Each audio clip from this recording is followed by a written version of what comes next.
Welcome back to this Greater exclusive. We got Morgan Mckenzie, the It Girl, off 102 Jamz. And she's a North Carolina A&T State University professor. I bet you ain't know it. Check her out.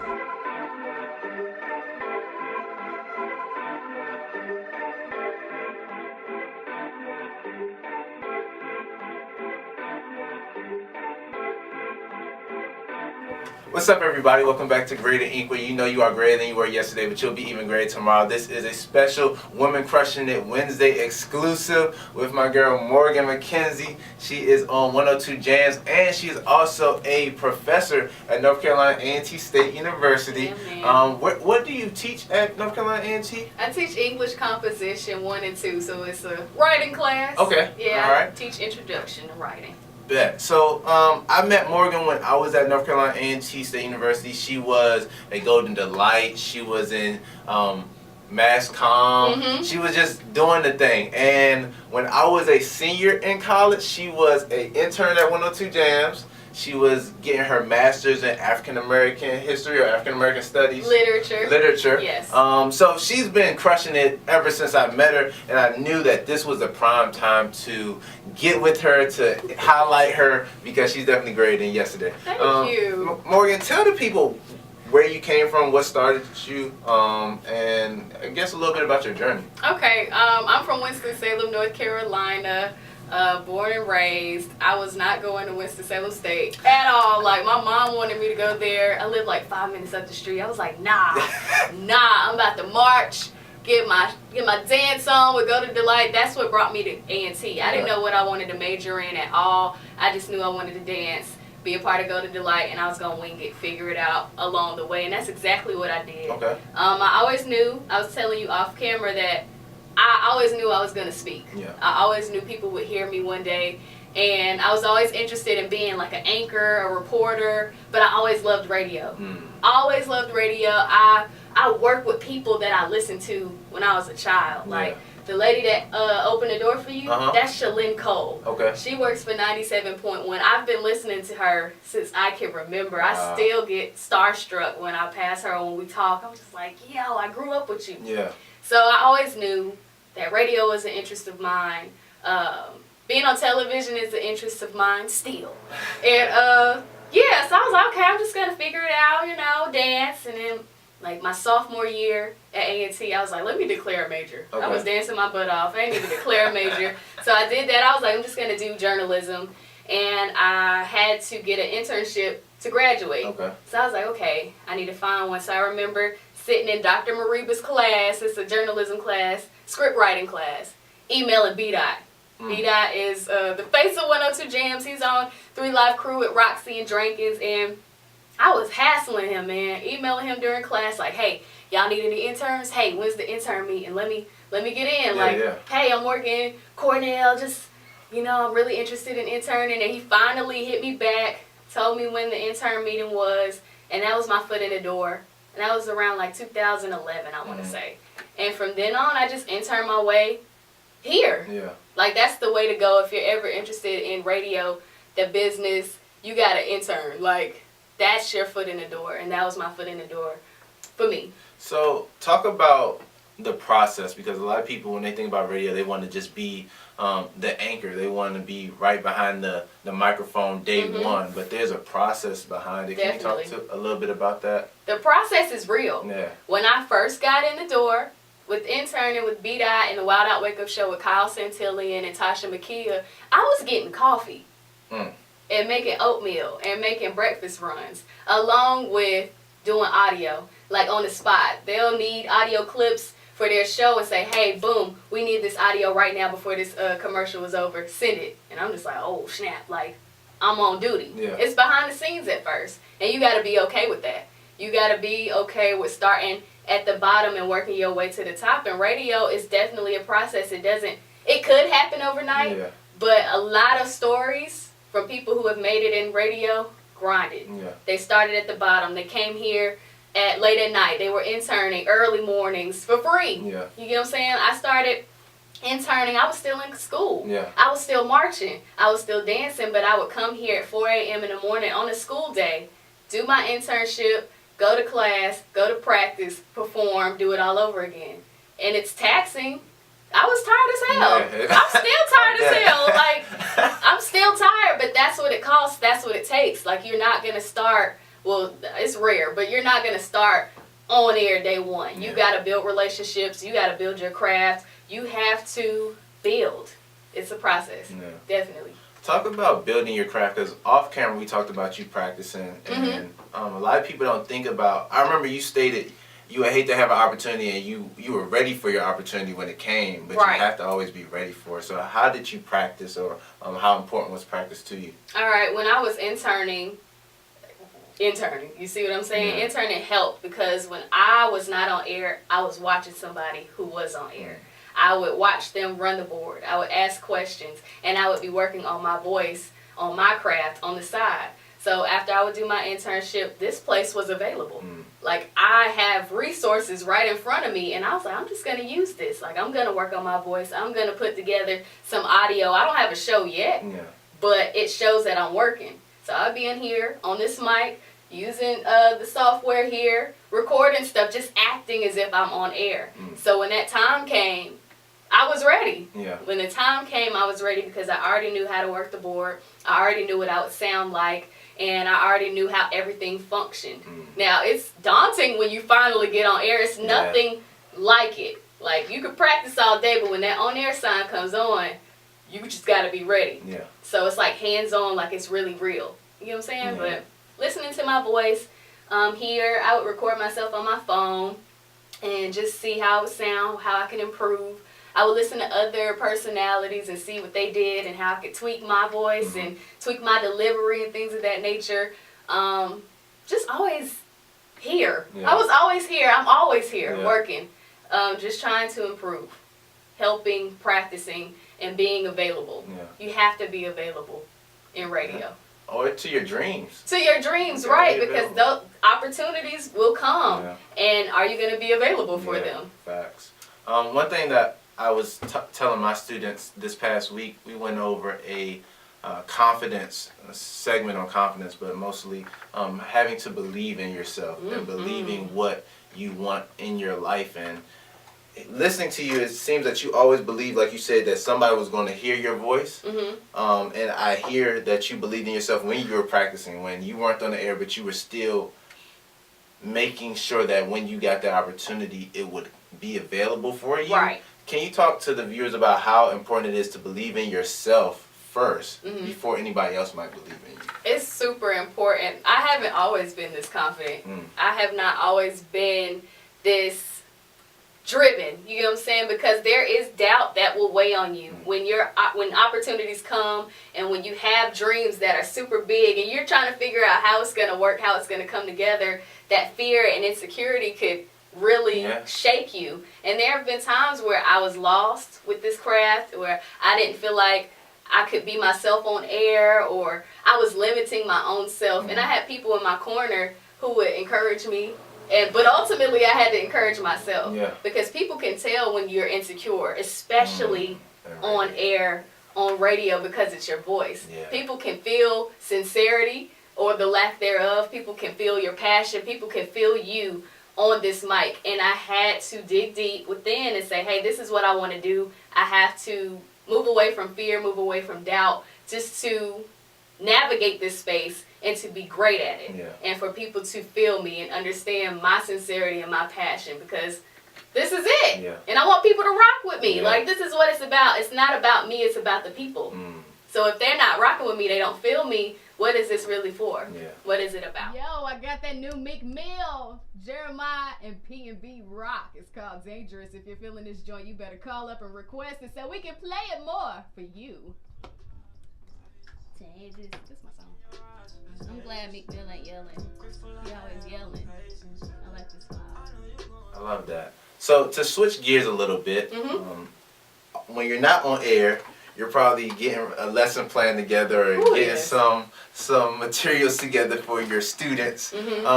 What got you interested in wanting to be a professor? Man, listen, I fell into that career. Okay. I'm gonna keep it hot with you. I had no plans on teaching. I said maybe later on down the line when I'm like 40 or something. Yeah. Not when I'm in my middle 20s, late 20s. I had no idea. Yeah. So I graduated in 2013 with my journalism degree, and life hit me, and I'm just like, ooh, I'm not ready. I didn't have a car. My car blew up.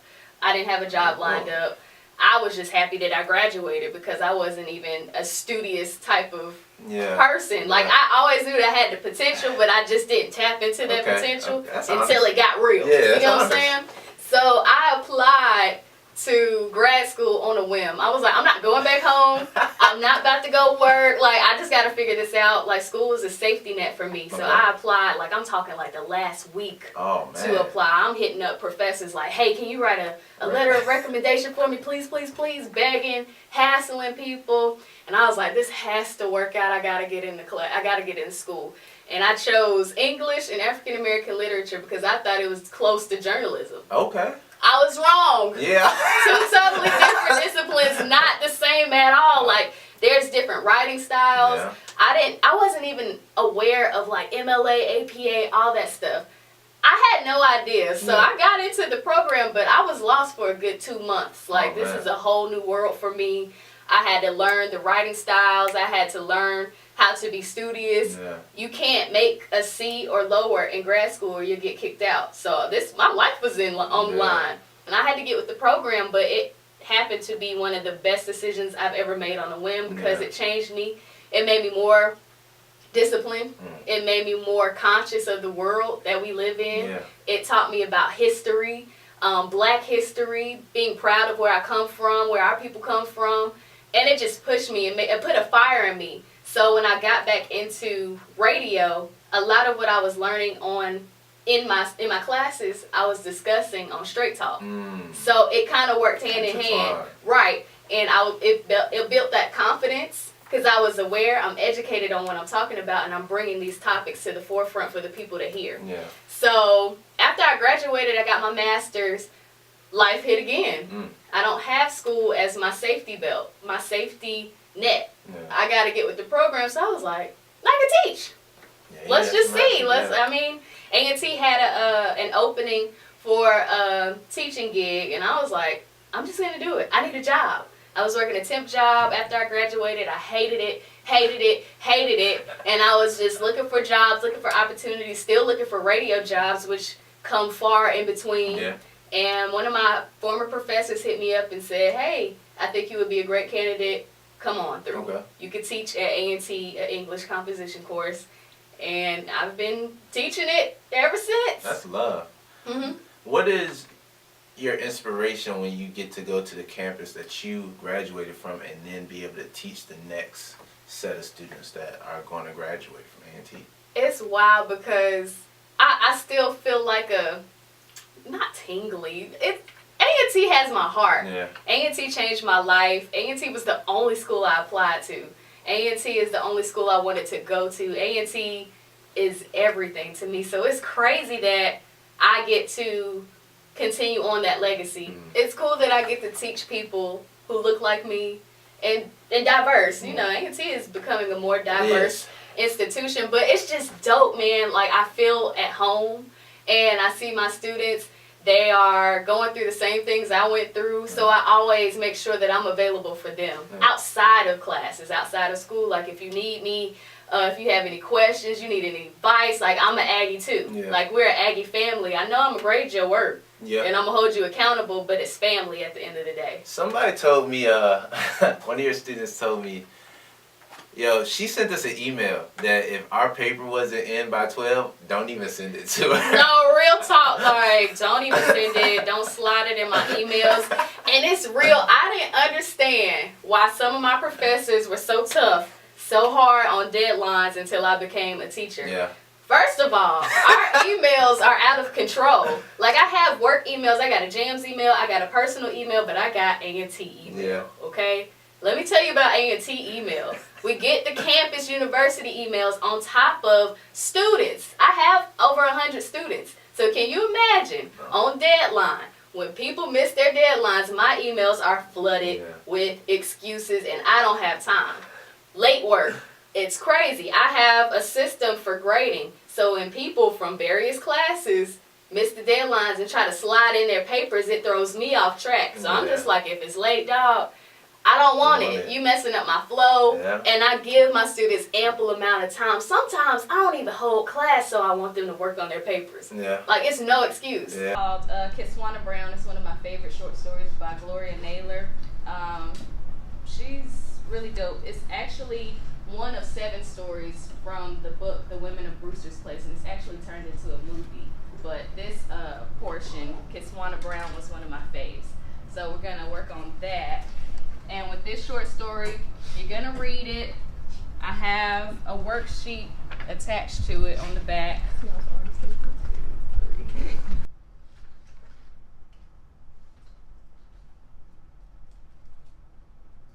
Don't email me. I went to her class and she assigned some reading, and she was like, okay, y'all can start on the reading now. And the kids were like, well, the students were like, huh? And I was like, she's giving you opportunity to read it right now, so you really don't have no excuse of why you can't read it. Thank you. You can't read it. So it's funny that because I'm a teacher, the different scope that you get. When you're a student, you like, no, you're here for me. And then when you're a teacher, it's like, no, like, I have a life. I have a life. I got a life outside of this.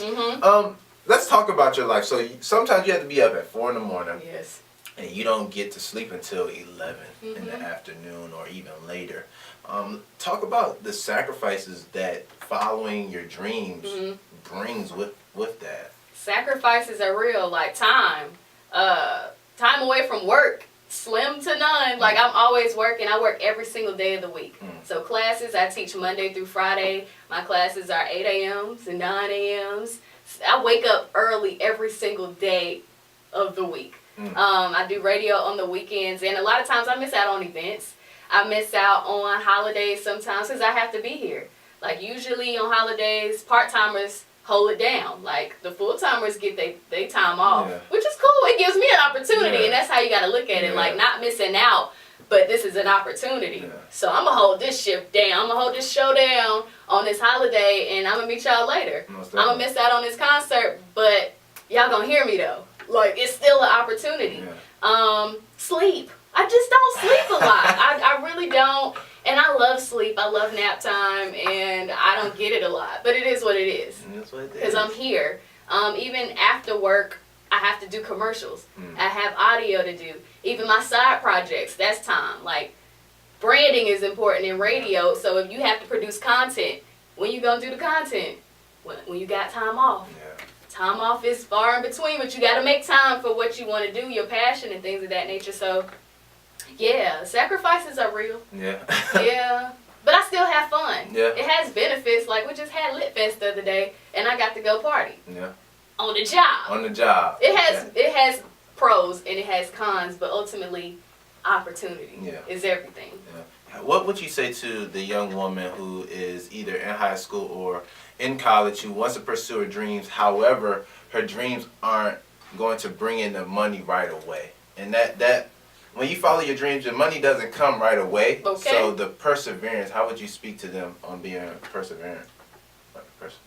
You gotta persevere, like, despite the financial hardships. I'm telling you, radio is dope. It's cool, and it looks so much fun on the outside, and it is. But the sacrifices, you're not gonna come out swinging with mad bread. Like, you start interning, that's for free. That's time. You still gotta come, or somebody else gonna come and snag your opportunity. Once you get on, I'm on part-time. We don't make a lot of money. If I were to tell you how much I made, you'd be like, what the hell? What? No, I'm telling you, it's not a lot of money. My passion is driving me, not the check. The check is gonna come. It's gonna come. It's gonna come. But right now, I'm not making a lot of money, but I'm gonna show up regardless because this is what I want to do. Ultimately, it will feed me. Ultimately, I will get bonuses. Ultimately, I will get endorsements. I will get all of that in time. But if I don't put in the work now, when it really, really matters, like, this is what builds you, this is what molds you. If you're not putting in the work, you might as well throw in the towel. Because you gotta persevere. What would you say to the people to say, like, block out the naysayers? Because there's going to be a lot of people who, even though they say they want good for you, they don't really mean it. Facts. Or they say they want good for you, but they want you to do your plan B until your plan A works out. But most times when you go to plan B, you never go back to plan A. Listen, there will be naysayers on your path in different forms. I can think of like 3 forms right now. The naysayers that are your family, who might want you to take the secure route. Yeah. Like, well, Morgan, you're not making enough money. How are you going to survive? And I'm like, yeah, I'll figure it out. Yeah. I will figure it out, but this is what I want to do, and I'm going to do it. Yeah. I'm not going to stop. You get what I'm saying? You may have naysayers who are your friends, and they're like, hey, keep turning up, Morgan. Keep turning up. Come party with us. Don't worry about your shift in the morning. Naysayers. You gotta let them go. I don't even hang with people like that who encourage me to do the opposite of what I need to do. They gotta go, because they'll sacrifice your dream. Yeah. Well, you'll sacrifice your own dream by listening to the naysayers. Naysayers who are in your career. People who may doubt you, who may not understand your voice, understand your purpose, understand your passion. It might be people who are giving you a job, who might say, hey, I don't think this is for you. Yeah. I don't like your sound. Work on this. I don't know. Maybe you should do behind the scenes. And this is stuff that people have told me in the industry. Yeah. Naysayers. That's where that confidence comes in. I have to tune in to how I feel, what I believe in, and ultimately that's myself. If I would have listened to them, I would not be here. I would not be on air. I would have got back into school and got my doctorate on some school type stuff, because I told you that's my safety net. Yeah. And honestly, that's something that I have been battling with for a while. Like, should I just go to school?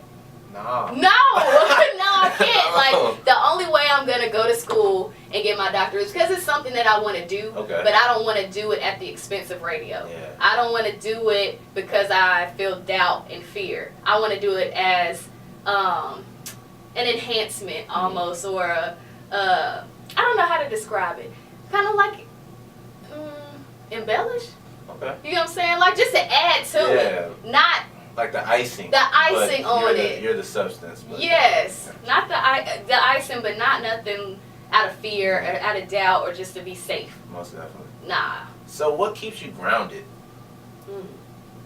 What makes Morgan Mckenzie unique and what keeps different? Me grounded? Man, quiet time. Quiet time does so much for me. I told you I used to be very, very quiet, very reserved, very shy. I have not talked this much ever in my life. Ever in my life. I've chosen careers that involve me speaking in front of people as the basis of that job, of that career. And this is new to me. Like, I'm getting used to it. The fact that I'm going, I haven't even stuttered, I'm feeling it. Yeah. The gift of gab is coming, but it's just like, whoa, like, this is new. And after I'm on campus around like hundreds of thousands of people, I've taught hundreds of students, I've talked on air to thousands and thousands of people, I come home and I sit in silence for real. Like, I meditate or I just sit. I don't even watch TV like that. I have to decompress to keep myself calm, keep myself at peace, at ease, because I exert a lot of energy to people and for people. But I have to remember myself. So quiet time, silence keeps me grounded. Very much so. And writing. Yeah. I don't just teach it, I do it. Gotcha. I've been keeping a journal since I was in like 5th grade. Wow. So a lot of things that I'm feeling, I just write it out, let it go, be silent, and chill. Last question. So here at Greater.inc, our slogan is greater than yesterday, but you'll be even greater tomorrow. So how important is self-development for you? And what do you do to self-develop yourself? Self-development is everything. It is everything. Because it's a process.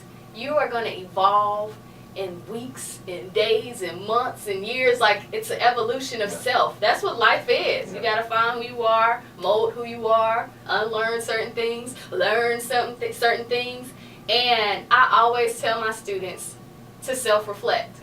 Each class that we have, they do a free write. And I ask them a question that causes them to think inwardly. so they can reflect on themselves, because that's something that I do.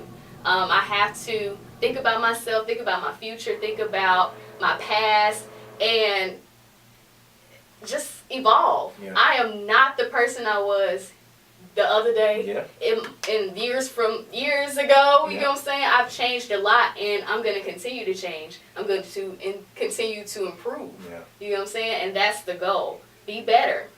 Best yourself. Best yourself. Well, you heard it here first. This is Greater.inc. You already know Greater yesterday, but you'll be even greater tomorrow. I'm Zachary Tan. This is Morgan Mckenzie. You can find her on 102 Jams on Sundays. You can find her also. You all have a podcast coming out. Yeah, stay tuned. Me and my homegirl. Yeah. And you can probably just catch her at some of the football games around North Carolina. And if you see her, say what's up. Let her know. I show love. Yeah, she does. She does. But until next time, be greater than yesterday, but you'll be even greater tomorrow. Peace. Like I do, I have to follow my dreams. I'm in a prime opportunity right now, and a lot of big opportunities don't come around often, so I gotta take it. I gotta move with it. So if I gotta move some stuff to the back or try to maintain both, I gotta do what I gotta do. But my passion isn't gonna suffer. Period. 102 Jams. I'm up out of here, man. Make sure you follow me on the gram. Morgan Mckenzie Radio. It's been.